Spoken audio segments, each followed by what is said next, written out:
Bom dia, pessoal. A aula de hoje vai ser sobre a determinação da massa molar do magnésio.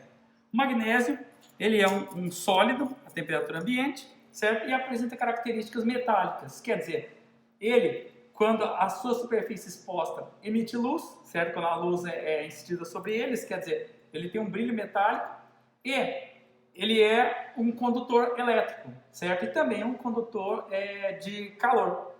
Beleza. Então, o que a gente vai fazer hoje? A gente vai determinar a massa molar do magnésio que compõe essa fita aqui, certo? Então, primeiramente, a gente vai ter que polir essa fita para tirar o óxido, porque o magnésio ele é um metal que oxida facilmente. Então, a tendência é que se forma uma superfície de óxido sobre ela.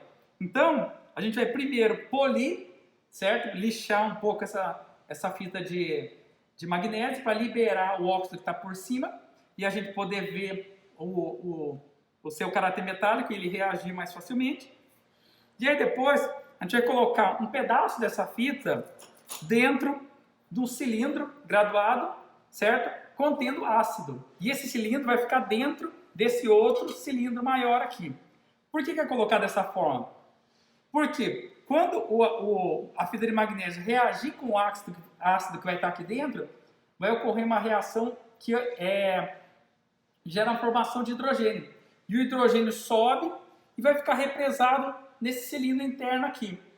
A gente vai colher o volume desse gás, certo?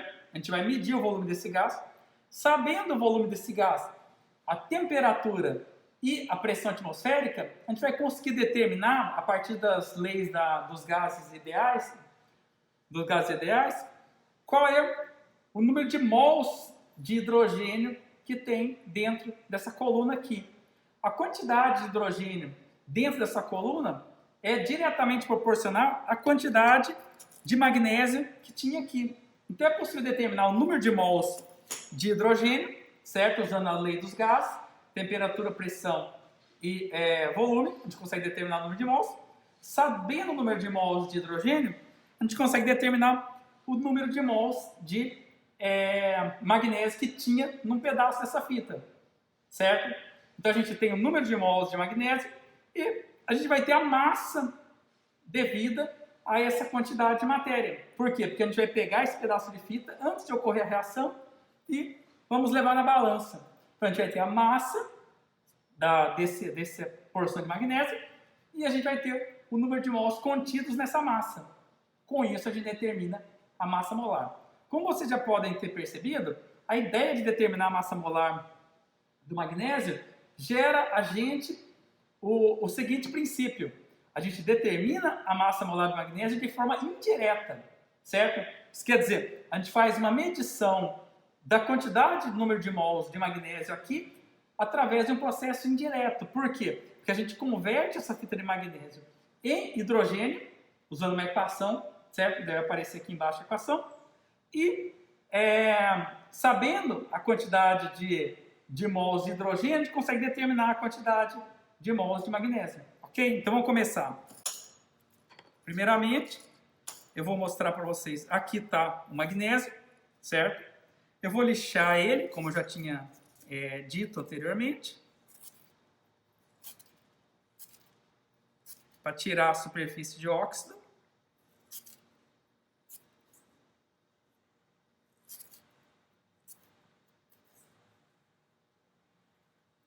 Esse óxido, pelo fato de não ser magnésio metálico, ele não reage mais com o ácido que a gente vai colocar.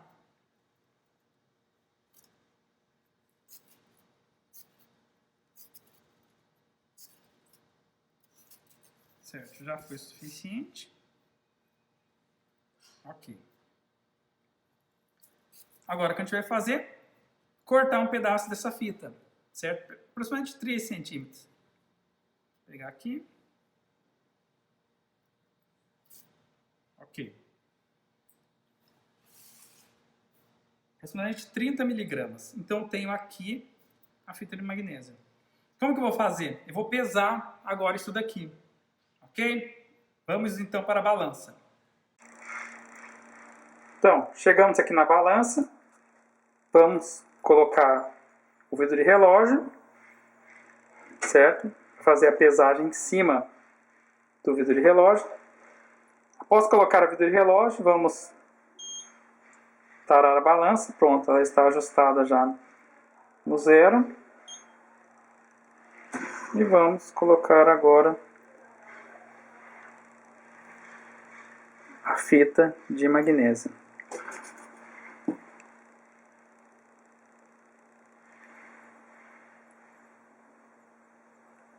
Após a pesagem, vamos anotar a massa na apostila. Retornando aqui à bancada, vamos fazer a fixação da peça da amostra de magnésio neste suporte aqui. Ok? Pronto. Isso aqui já é suficiente. Agora, iremos colocar essa peça aqui dentro de um cilindro de vidro graduado, certo? Porém, antes a gente vai ter que preencher esse cilindro com um pouquinho de ácido, depois com água, certo? Antes de preencher, eu vou mostrar para vocês. Esse cilindro nada mais é que uma bureta, certo? Que tem a ponta fechada e a outra ponta aberta. Se vocês observarem, tem um valor de volume aqui, que é o volume que eu chamo de volume morto. É esse espaço aqui, desse ponto até esse daqui, certo? Então, a escala começa aqui em 50 e vai até aqui no zero, certo? 50 em cima e até aqui no zero. Ok. Então, vamos colocar primeiro um pouco de ácido, certo? Vamos ver aqui, 10 ml de ácido clorídrico. O ácido clorídrico está aqui.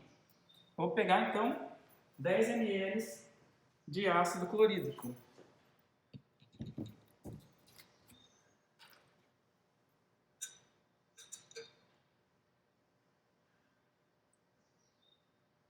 Certo? 10 ml de ácido clorídrico. Coloco aqui dentro.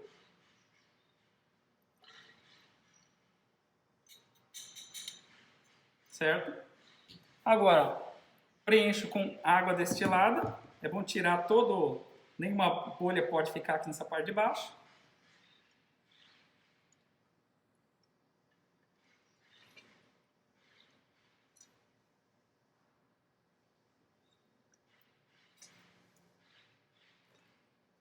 Tem que colocar a água até em cima.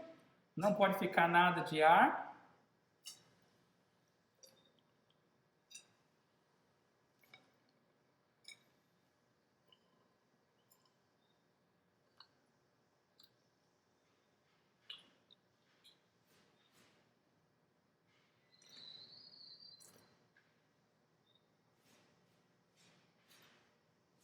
Bom. Agora coloco isso daqui. Fecha. Tampa aqui com o dedo. Gira. E põe aqui.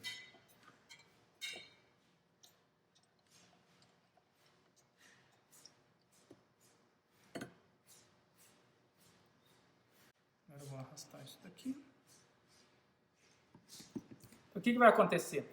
O ácido, que é mais denso, estava na parte de baixo. Quando eu girei, agora o ácido vai descer, certo?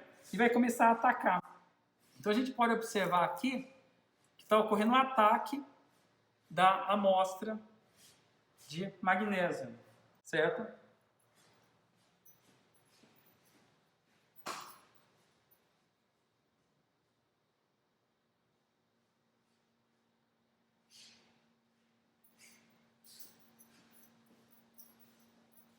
Esse gás que está se desprendendo daqui da fita é hidrogênio. Ele sobe e vai começar a ocupar o volume aqui de cima.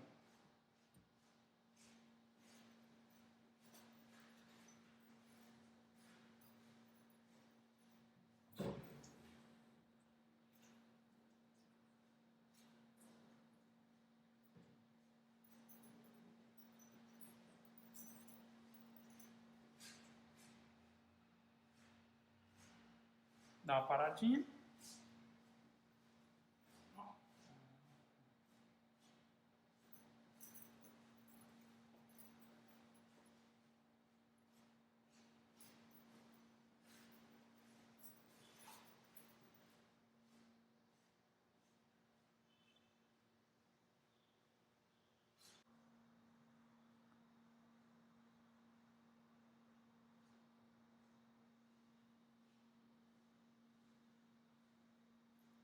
Aí a gente pode observar que existe mais um pouquinho só de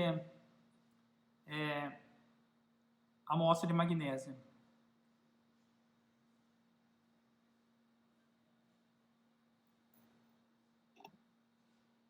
Continuando aqui.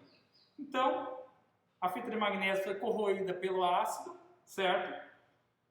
O gás formado a partir dessa reação, que é o gás hidrogênio, subiu, foi ocupando todo esse espaço aqui. Então a gente tem daqui para cima hidrogênio, daqui para baixo água. Eu tenho que medir o volume desse gás. Então o que eu faço? Eu tenho que ajustar esse menisco interno com o menisco externo. Porque do jeito que está aqui, eu tenho uma coluna de água dessa altura querendo descer. Certo?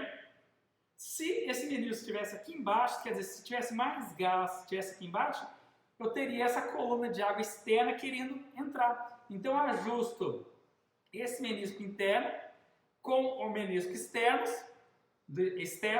de forma a me ajustar a pressão atmosférica com a pressão lá dentro, certo? Então, se eu sei a pressão atmosférica, agora que eu tenho ali o barômetro, e eu também tenho o volume do gás que está aqui dentro, eu consigo determinar basicamente o número de mols, certo? De gás, usando a relação PV é igual a nRT, ok? Então eu vou vir aqui, solto a haste,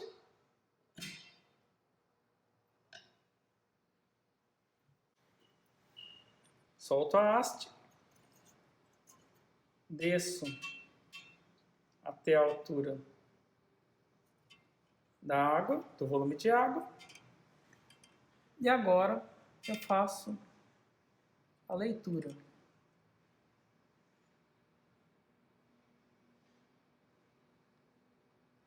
Ajusto um menisco ao outro.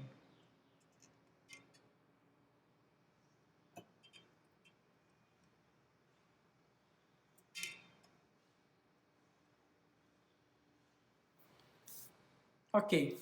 Então, fazendo aqui a leitura deve aparecer do lado da janela, certo? E com isso vocês vão ter o volume dessa região. Lembrando que a gente tem, isso daqui é uma bureta, então tem um cilindro, ela é graduada daqui de baixo até esse ponto. Só que tem gás nessa região aqui superior. Então o gás dessa região superior é igual a 4,2 ml. Lembrando que aqui em cima é 50, certo? E aqui embaixo é 0. Então a gente vai ter que fazer a leitura de ponta cabeça. Então dos 50 até o 25, que está aqui, ó, são 25 ml. Então vocês vão contar quantos ml tem do 25 para baixo, até a altura da água, certo? Vocês vão ver uma foto aqui, ela vai ficar parada por um tempo para vocês fazerem a leitura.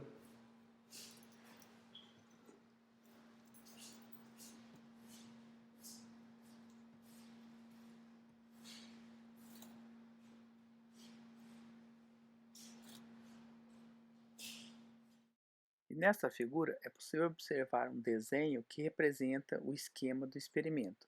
Acima se observa gás e hidrogênio, abaixo água. O volume de gás e hidrogênio é o que nos interessa. Então, considerando que a parte mais alta da bureta, que está de ponta cabeça, apresenta um volume motor de 4,2 ml, e abaixo a gente começa dos 50 e chega em 23,3, que é o que está marcando o menisco, é possível observar, é possível se determinar que o volume de gás é os 50 lá de cima, menos 23,3 ml, e acrescido a isso 4,2, o que dá 30,90 ml de gás. Então, pessoal, só recapitulando, a gente pegou uma amostra de fita de magnésio, lixamos, certo? Pesamos na balança, temos a massa de magnésio. Falta determinar qual o número de mols de magnésio que tem essa porção de matéria, quer dizer, dessa porção de amostra de magnésio. O que a gente fez? Colocou presa numa pecinha de metal, colocamos com ácido, o ácido reagiu com ela e liberou o gás. O gás subiu, ocupou essa coluna aqui, a gente ajustou a coluna na altura externa para alinhar a pressão externa com a pressão interna, certo? E aí a gente determina o volume do gás. Porém, tem que lembrar uma coisa, aqui dentro a gente vai ter também um pouco de vapor d'água, certo? O vapor d'água, ele se oriunda por quê? Porque tem água dentro da coluna, e aí a água evapora e se estabelece equilíbrio entre a água no estado vapor e a água no estado líquido. A quantidade de água que vai para o estado vapor, quer dizer, a pressão de vapor da água, depende basicamente da temperatura. Então, se vocês olharem na apostila, vai ter uma tabela que correlaciona a pressão de vapor da água com a temperatura. Então, o que acontece? A gente vai ter aqui uma pressão total que é igual à pressão atmosférica, porque a gente alinhou os dois meniscos. Aqui dentro, como a gente tem gás, hidrogênio, e a gente tem vapor d'água, a pressão interna vai ser a pressão de vapor da água, certo? Isso quer dizer, a pressão da água no estado gasoso, mais a pressão do hidrogênio. Então são duas pressões. Só que aqui o que interessa para a gente é a pressão apenas do hidrogênio. Então a gente tem que pegar a pressão total, certo? Que vocês vão ver aqui do lado o barômetro, e subtrair a pressão de vapor da água, certo? Porque ali dentro tem um pouco de água. Isso vai dar para a gente a pressão a pressão gasosa apenas do hidrogênio. Isso é chamado de pressão parcial. A pressão do hidrogênio mais a pressão da água dentro dessa coluna vai ser igual à pressão total, que pelo fato de a gente ter alinhado é igual à pressão atmosférica, certo? A pressão parcial da água mais a pressão parcial do hidrogênio é a pressão total. A gente chama de pressão de vapor da água porque é a pressão exercida por moléculas de água no estado gasoso, certo? Isso depende da temperatura, certo? É só vocês lerem aqui, anotarem os dados que estão no experimento e fazer os cálculos que estão descritos aqui, tá certo? Obrigado.